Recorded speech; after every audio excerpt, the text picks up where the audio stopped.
2 Tawarikh 26 ayat yang pertama, Raja Uzia. Segenap bangsa Yehuda mengambil Uzia yang masih berumur 16 tahun dan menobatkan dia menjadi raja menggantikan ayahnya Amasya.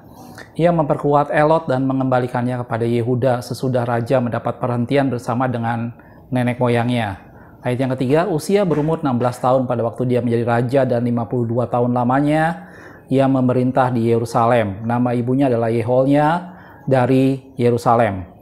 Ayat yang keempat, dia melakukan apa yang benar di mata Tuhan, tepat seperti yang dilakukan oleh Amasya ayahnya. Ia mencari Allah selama hidup Sakaria, yang mengajarnya supaya takut akan Allah, dan selama ia mencari Tuhan, Allah membuat segala usahanya berhasil.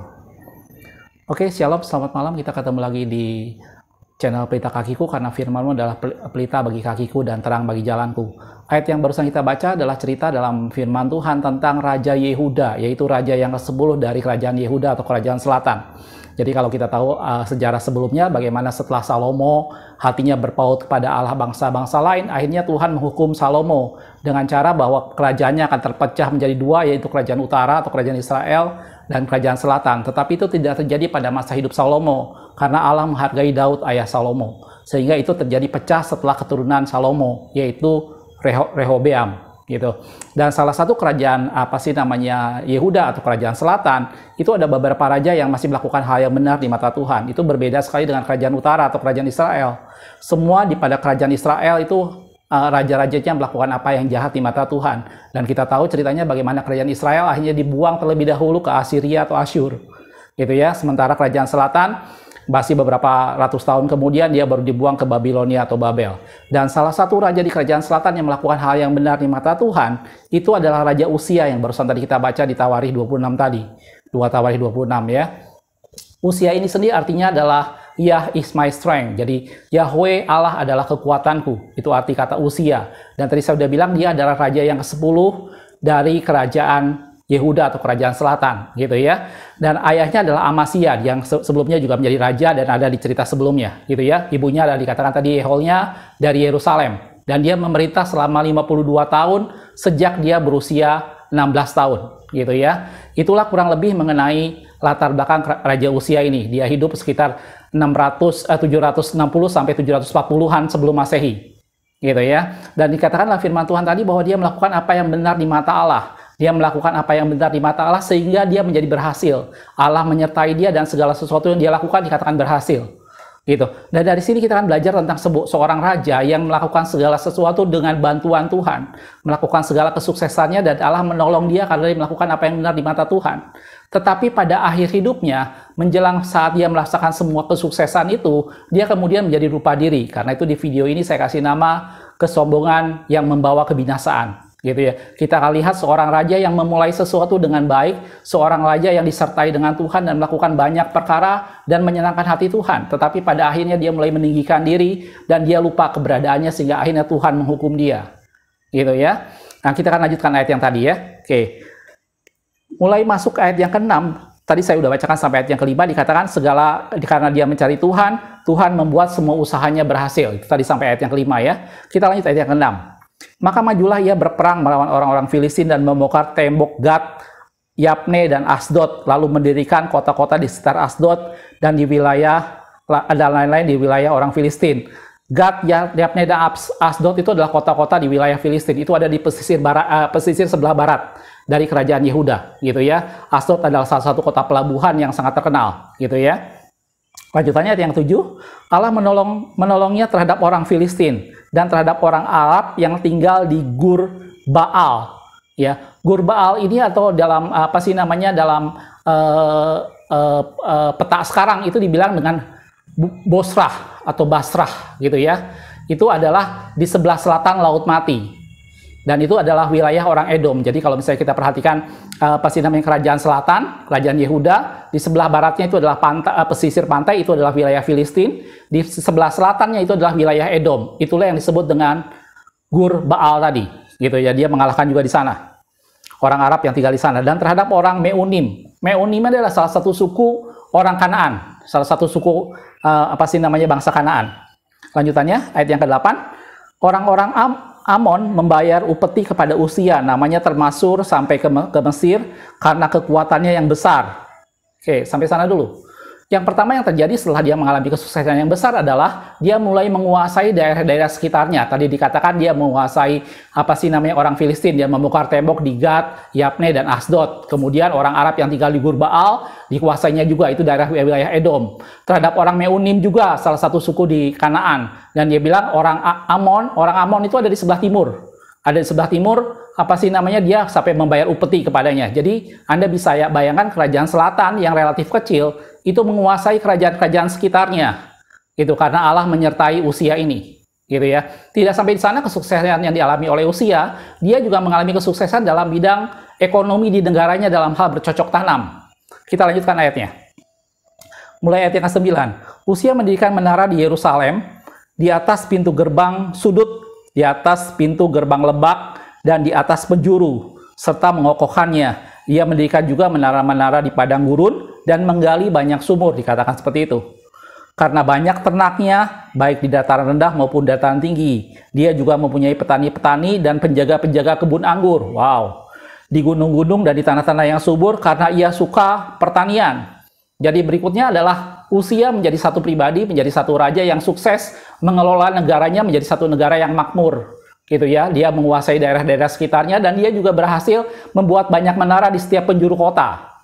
Gitu. Dia menggali banyak sumur tadi dikatakan, dan petani dan penjaga kebun anggurnya sangat banyak, entah di dataran tinggi maupun di dataran rendah.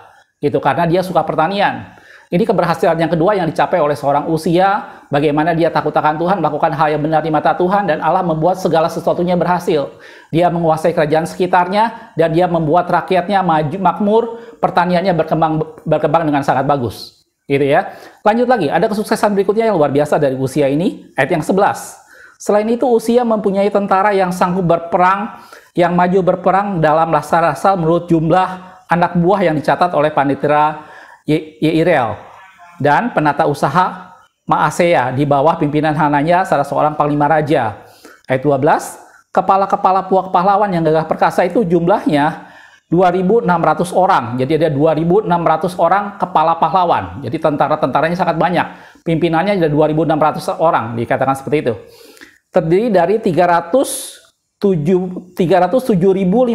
orang yang gagah perkasa dalam berperang untuk menghadapi musuh untuk membantu raja dalam menghadapi musuh. Jadi kepala pahlawannya ada 2.600 dan bala tentaranya ada 370.500 orang. Satu pasukan yang besar. Gitu ya. Ayat 14, Uzia melengkapi seluruh tentara itu dengan perisai, tombak, ketopong, baju zirah, busur, dan batu umban. Gitu ya. Jadi semuanya punya perlengkapan perang yang bagus, tentaranya sangat banyak, 370.500 dengan pimpinannya 2.600. Mereka gagah perkasa, mereka siap membantu Uzia untuk menguasai daerah-daerah sekitarnya. Gitu ya. Dan semua perlengkapan perangnya tersedia. Lanjutannya, ayat 15 dikatakan, ia membuat juga di Yerusalem alat-alat perang ciptaan seorang ahli. Gitu ya. Pertahanannya menjadi sangat bagus, dikatakan seperti itu ya. Yang dapat menembakkan anak panah dan batu besar. Gitu, untuk ditempatkan di atas menara-menara dan di penjuru-penjuru. Nama raja itu termasyur sampai ke negeri-negeri yang jauh karena ia ditolong dengan ajaib sehingga menjadi kuat. Itu kata firman Tuhan. Jadi keberhasilan Uzia itu mulai dia menguasai daerah sekitarnya, dia dalam negeri dia bercocok tanam, dia mempunyai banyak menggali banyak sumur, dan di sana ada banyak petani dan kebun anggur, dikatakan seperti itu. Kemudian secara militer dia punya pertahanan yang bagus, ada 2.600 dengan 370.500 bala tentara yang siap berperang, yang diperlengkapi dengan perisai, tombak, dan lain sebagainya. Di samping itu dia menciptakan alat-alat perang yang bagus, di mana di setiap penjuru-penjuru menara ada alat yang bisa menembakkan panah dan melemparkan batu, dikatakan seperti itu. Dan dia menjadi sangat terkenal. Dan ayat yang penting di bawahnya adalah karena ia ditolong dengan ajaib sehingga menjadi kuat. Itulah salah satu contoh dalam firman Tuhan tentang seorang raja yang Allah sertai karena dia melakukan hal yang luar biasa. Karena hatinya melakukan hal yang benar di mata Tuhan. Sepintas lalu kita melihat semuanya sangat luar biasa, semuanya sangat indah, bagaimana Allah menyertai dia, bagaimana Allah menolong Uzia ini. Karena dia melakukan hal yang benar di mata Allah, sehingga Allah menolong sehingga segala sesuatunya berlangsung dengan sangat baik. Dia mengelola kerajaannya dengan baik sehingga rakyatnya makmur, daerah-daerah sekitarnya tunduk dan membayar upeti kepada dia, dan dia punya pertahanan yang bagus di negaranya sehingga negaranya menjadi kokoh dan tidak mudah diserang oleh bangsa lain. Gitu. Itu semua karena ada tangan yang kuat, yang ajaib yang menyertai dia. Gitu ya saudaraku ya. Ini yang pertama yang kita perhatikan dari seorang raja yang namanya Uzia tadi, raja ke-10 dari Yehuda. Tetapi cerita ini tidak berhenti sampai di sana saudaraku. Gitu ya. Waktu kita lanjutkan ayat berikutnya, ini yang menjadi masalah. Disinilah asal muasal masalah itu timbul. Ayat yang ke-16 dikatakan, setelah ia menjadi kuat, ia menjadi tinggi hati, sehingga dia melakukan hal yang merusak. Ia berubah setia kepada Tuhan Allahnya dan memasuki bait Tuhan untuk membakar ukupan di atas mezbah pembakaran ukupan. Gitu ya. Ayat 17. Tetapi Imam Asaria mengikutinya dari belakang bersama-sama dengan 80 imam Tuhan. Mereka orang-orang yang tegas. Mereka berdiri di depan Raja Uzia dan berkata kepadanya, "Hai Uzia, engkau tidak berhak membakar ukupan kepada Tuhan. Hanyalah imam-imam keturunan Harun yang telah dikuduskan yang berhak membakar ukupan. Keluarlah dari tempat kudus ini, karena engkau telah berubah setia, engkau tidak memperoleh kehormatan dari Tuhan Allah karena hal ini." Ini mulai timbul masalah yang fatal pada saat dia mulai menjadi kuat, pada saat Allah menyertai dia dalam segala perkara, dia mulai lupa tentang keberadaan dirinya, dia mulai lupa tentang batasan kekuasaannya, dia merasa bahwa dia berkuasa melakukan segala sesuatu, dia merasa bahwa dia berhasil mengelola kerajaannya dengan baik, dia lupa tentang tangan yang ajaib yang menyertai dia. Dan kemudian yang dilakukan kemudian adalah dia membakar ukupan. Padahal itu sesuatu yang tidak boleh dilakukan kecuali oleh para imam dari keturunan Harun, gitu ya. Ini adalah gambaran pada saat dia menjadi kuat, dikatakanlah firman Tuhan, dia menjadi tinggi hati. Inilah yang seringkali terjadi pada umat Tuhan, pada gereja Tuhan, dan pada siapapun juga yang seringkali dalam kondisi yang baik. Mereka mengalami sesuatu yang luar biasa, Tuhan menyertai dia, dan kadang-kadang membuat orang menjadi lupa dan akhirnya menjadi tinggi hati. Gitu ya. Kalau kita perhatikan dalam Hosea 13 ayat yang ke-6 dikatakan, ketika mereka makan rumput, maka mereka kenyang. Setelah mereka kenyang, lanjutannya, maka hati mereka meninggi. Itulah sebabnya mereka melupakan aku. Jelas kata firman Tuhan banyak sekali yang terjadi. Ketika mereka makan rumput, ketika Allah membawa mereka ke padang rumput yang hijau, mereka makan rumput dan mereka kenyang. Pada saat mereka kenyang, kata firman Tuhan, seringkali hatinya meninggi. Dan karena hatinya meninggi, maka mereka melupakan aku, kata Tuhan. Hal yang itu yang dialami oleh Uzia tadi, seorang raja yang disertai Tuhan dalam segala perkara, seorang raja yang melakukan hal yang benar di mata Tuhan sebelumnya, tetapi kemudian hatinya meninggi karena dia merasa kuat. Hatinya meninggi karena dia merasa bahwa dia melakukan segala sesuatu dan dia berhasil. Dia lupa kalau Allah menyertai dia selama ini. Gitu. Ayat yang lain kalau kita perhatikan dalam Yehezkiel 28 ayat yang kelima dikatakan seperti ini. Karena engkau sangat pandai berdagang, engkau memperbanyak kekayaanmu. Dan karena itu, engkau jadi sombong. Gitu ya. Seringkali pada saat seorang mencapai sesuatu keberhasilan, pada saat dia masih mengumpulkan sesuatu, dia bergantung pada Tuhan, dia mengandalkan Tuhan. Tetapi pada saat keberhasilan itu dicapai, seringkali dia lupa siapa yang menolong dia sebelumnya. Dan kata firman Tuhan, dibilang, engkau pandai berdagang dan memperbanyak kekayaanmu. Karena itu kemudian menjadi sombong. Atau kayak tadi, kita makan rumput dan menjadi kenyang, dan batuk kenyang kita meninggikan diri dan melupakan Tuhan. Dan itu yang dialami oleh Uzia. Gitu. Dan kalau kita perhatikan hal yang dilakukan oleh Uzia adalah dia membakar ukupan, gitu ya, yang sebenarnya tidak boleh dilakukan, hanya boleh dilakukan oleh para imam. Di sini kalau kita perhatikan seorang membakar ukupan itu biasanya dilakukan pada saat menjelang masuk ke ruang Maha Kudus dengan tujuan memuliakan Allah, memuji Allah, menyembah Tuhan supaya hadirat Allah hadir nanti di tabut perjanjian. Motivasi yang dilakukan Uzia mungkin tidak salah. Dia mengungkapkan ucapan syukur kepada Allah dengan suatu membakar ukupan. Tetapi dia melakukannya dengan cara yang salah. Di mata Allah bukan semata-mata tujuannya benar. Tapi di mata Allah tujuan yang benar harus dilakukan dengan cara yang benar. Dan Uzia melakukan cara yang salah. Walaupun dia bertujuan membakar ukupan bagi Tuhan. Itu ya. Saya ingat satu cerita pada waktu Paulus dan Barnabas sampai di kota Listra. Betul ya, Mam, di Listra ya? di kota Listra, dan kemudian ada seorang yang disembuhkan, kemudian mereka dianggap dewa, gitu ya, dianggap dewa. Kemudian Paulus mengoyakkan pakaiannya, dan kemudian dia bilang di banyak orang bahwa kita manusia biasa. Mungkin kalau kita berpikir, Paulus bisa aja berpikir biarin aja mereka menganggap dia dewa, supaya dengan demikian mereka bisa mengikuti perkataan Paulus, orang di Listra semua bisa bertobat, dan akhirnya mereka mengikuti apa yang Paulus katakan. Mungkin kita berpikir, oh, penginjilan akan menjadi sangat mudah pada saat seseorang mengagumi orang yang menyampaikan firman Tuhan atau orang yang diutus ke sana. Tapi Paulus tidak melakukan itu, karena tujuan yang mulia, tujuan yang benar, itu harus dilakukan dengan cara yang benar. Kita tidak bisa memanipulasi suatu keadaan, kita tidak bisa memanipulasi suatu tujuan yang baik dengan cara-cara yang tidak benar. Karena itu Paulus memilih merobekkan pakaiannya dan berkata, aku sama seperti kalian. Walaupun kemudian akibatnya Paulus dan Barnabas diusir dari Listra. Gitu ya. Kalau kita berpikir yang tadi saya bilang, mungkin kalau dibiarkan satu kota Listra itu bertobat semua gara-gara mereka menyembah Paulus gitu. Tapi itu cara yang tidak benar.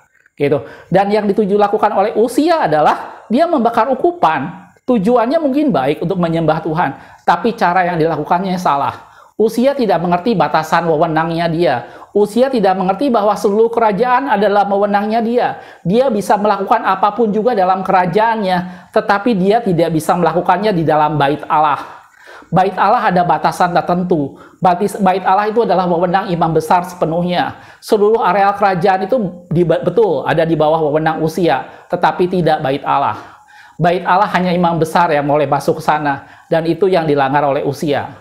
Gitu ya. Usia menyalahgunakan wewenangnya. Kalau kita lihat dalam Mazmur 131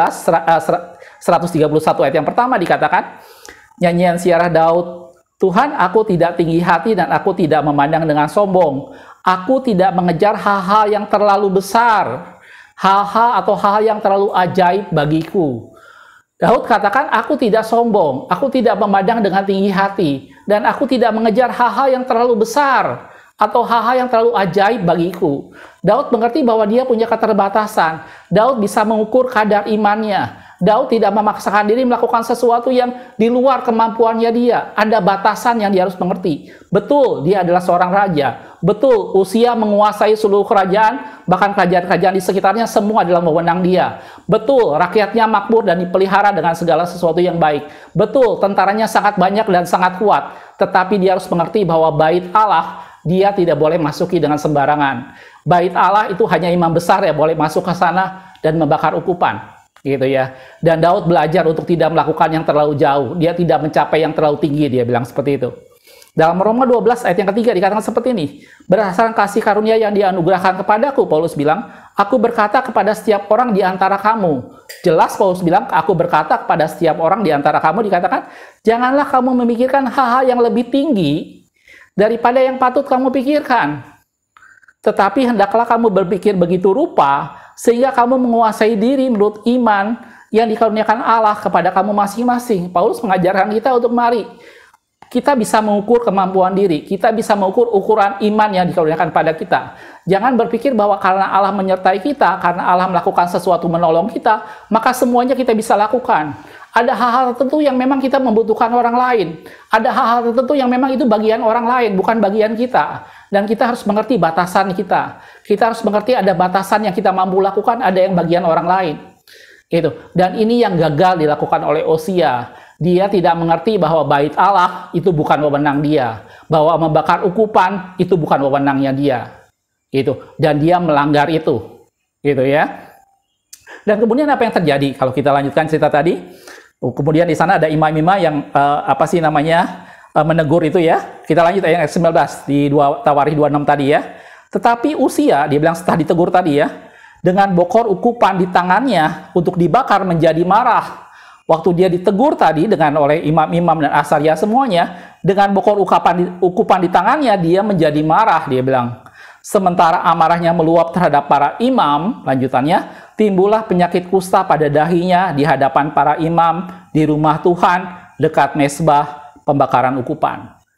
Yang kedua yang parah dilakukan oleh Usia adalah setelah dia melanggar kekudusan, setelah dia tidak mengetahui batasan wewenangnya, setelah dia melanggar kekudusan bait suci dengan cara dia masuk, hal yang kedua yang dilakukan oleh Usia adalah pada saat dia ditegur, dia bukannya bertobat tetapi dia malah marah.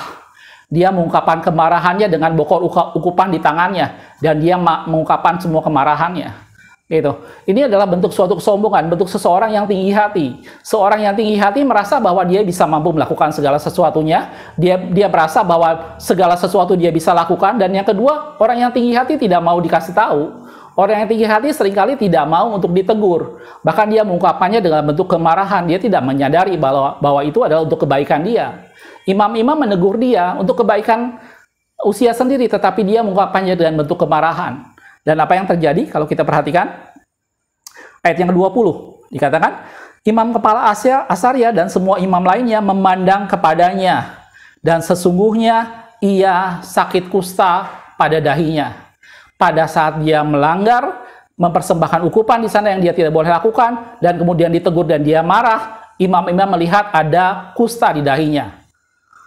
Cepat-cepat mereka mengusirnya dari sana, dan ia sendiri tergesa-gesa keluar, karena Tuhan telah menimpahkan tulah kepadanya. Ayat 21, Raja Uzia sakit kusta sampai kepada hari matinya. Dan sebagai orang yang sakit kusta, ia tinggal dalam sebuah rumah pengasingan, karena ia dikucilkan dari rumah Tuhan. Dan Yotam anaknya mengepalai istana raja, dan menjalankan pemerintahan atas rakyat negeri itu. Gitu. Yang terjadi kemudian adalah dia menderita kusta, dan itu adalah bentuk dari hukuman Tuhan. Kusta seringkali dikorelasikan dengan bentuk bagaimana Allah menghukum seseorang, gitu ya. Kalau kita lihat dalam Amsal 16 ayat yang ke-18 dikatakan seperti ini, kecongkakan mendahului kehancuran dan tinggi hati mendahului kejatuhan.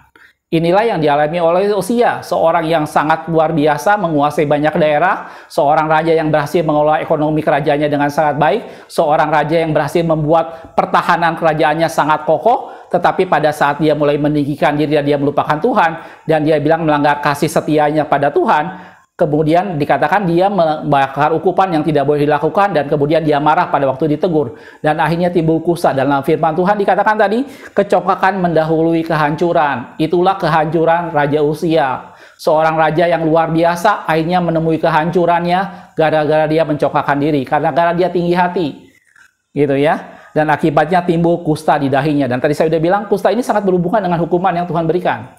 Ini bukan semata-mata penyakit secara fisik biasa, tetapi itu adalah hukuman yang dari Tuhan.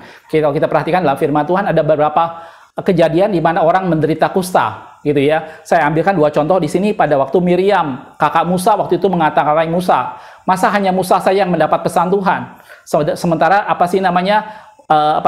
Miriam mengata-ngatai Musa dengan hal itu, dan kemudian timbullah kusta pada Miriam. Hal yang lain pada Gehasi, pembantu Elisa. Pada waktu itu Elisa menyembuhkan Naaman. Kemudian Naaman tidak mau, Naaman memberikan suatu persembahan pada Elisa, tapi Elisa tidak mau. Gehasi, pembantu Elisa, kemudian menyusul dan berbohong dengan pura-pura dia mau mengambil persembahan tadi. Dan kemudian Gehasi menderita kusta, gitu ya. Dan banyak contoh dalam firman Tuhan tentang kusta. Dan salah satunya tadi yang dialami oleh Raja Uzia ini, bagaimana dia pada akhirnya menderita kusta, dan pada hari matinya dia mati karena kusta dan dia dipekasingkan, gitu ya. Nah, ini salah satu pelajaran yang baik yang kita lihat dari seorang Raja Yehuda. Bagaimana seorang raja yang melakukan sesuatu yang baik di mata Tuhan, seorang raja yang melakukan apa yang benar di mata Tuhan, dan Tuhan menyertai dia, Tuhan meneguhkan kerajaannya, dan dia menjadi sangat termasyhur di antara raja-raja yang lain.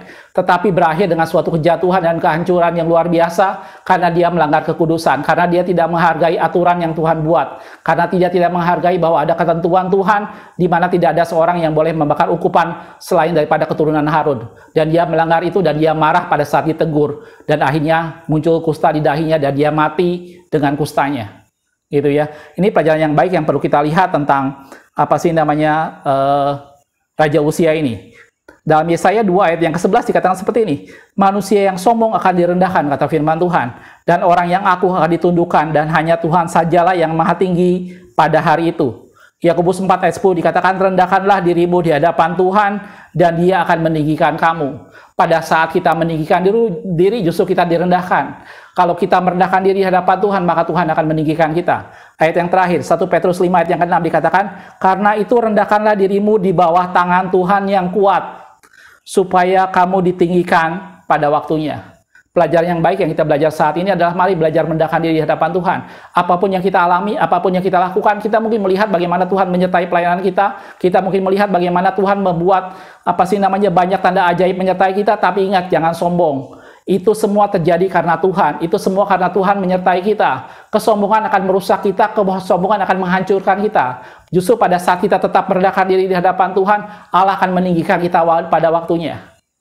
Jelas saudaraku, mudah-mudahan ini menjadi pembelajaran buat kita semua. Mari tetap jaga hati, tetap rendahkan diri kita di hadapan Tuhan. Makasih sudah menonton, kita ketemu di video berikutnya. Semoga tubuh, jiwa, dan roh kita terpelihara sampai kedatangan Yesus yang 2 kali. Tuhan Yesus memberkati.